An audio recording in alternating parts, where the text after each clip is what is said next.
waxaa saaka si la mid ah dunida islaamka ciidul ciidal adxaa looga ciiday magaalada Ceerigaabo ee xarunta gobolka Sanaag waxaana salaada lagu tukaday masaajidada kala duwan ee magaalada Ceerigaabo iyadoo aanay suurto gelin in lagu oogo salaada ciida goobihii fagaaraha ahaa ee hore loogu tukan jiray salaada ciida kadib markii roobab kala dambeeyay ay ka da'een gudaha magaalada Ceerigaabo barasaabka gobolka Sanaag injineer Axmed Cismaan Xasan iyo wasiirka ciyaaraha Boos Mire Maxamed iyo qaar ka mid ah culimada waaweyn ee dalka ayaa masjid jaamaca weyn ee magaalada Ceerigaabo kula tukaday qaar ka mid ah dadweynaha magaalada Ceerigaabo waxaana salaada kadib masjid jaamaca magaalada Ceerigaabo dadweynaha kula hadlay mas'uuliyiintii ka soo qayb galay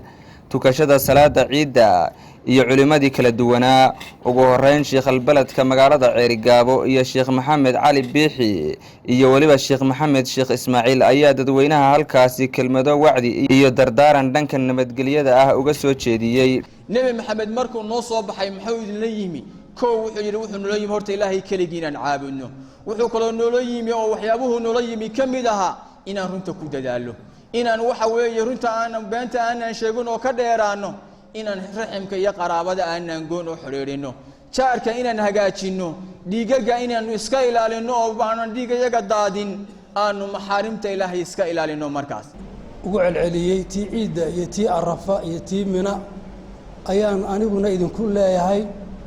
saddexdaasi waxay ahayd inuu rasuulku yiri naftiina iyo maalkiina iyo cirdigiina waa kala xaraansan yahay dad yahow muslimka ah haddii ay ummaddu dhiiggeeda iyo maalkeeda iyo cirdigeeda ay banaysato ifiya aakhira seeg weeye waxaanu kacay dad badan baa xanuunsanaya isbitaalada Hargeysa Ceerigaabo shalay soo maray fariinta kaliya soo faray waxaan walaalaha muslimiinta caafimaad qaba maanta iyaga taajkii xiran caafimaadka waxa la yiraahdaa caafimaadku waa taaj ninka bukuun baa arka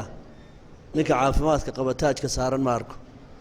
waxay naga soo martiyeen maalinka ciidka in loo duceeyo dhankooda waxa iyaguna bulshada la wadaagay fariinta ciidul adxaa barasaabka gobolka Sanaag injineer Axmed Cismaan Xasan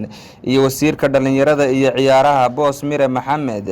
iyagoona bulshada reer Sanaag ku adkeeyay inay meel uga soo wada jeestaan nabadda amaanba shacbi weynaha gobolka Sanaag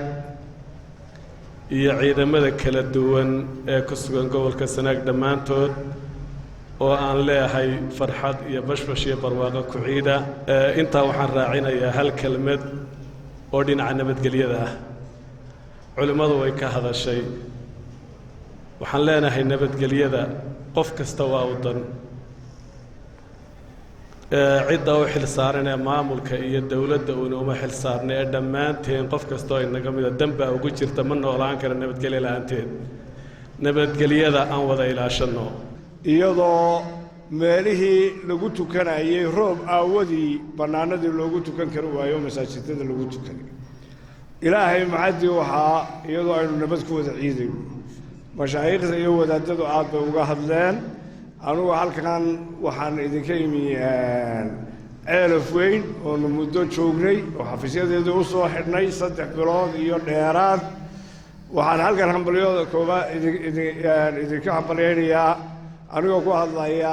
ay soo fareen madaxweynaha iyo madaxweyne ku-xigeenka Jamhuuriyadda Soomaaliland Cabdirasaaq Maxamed Jaamac Sugulle codka bariga Afrika Ceerigaabo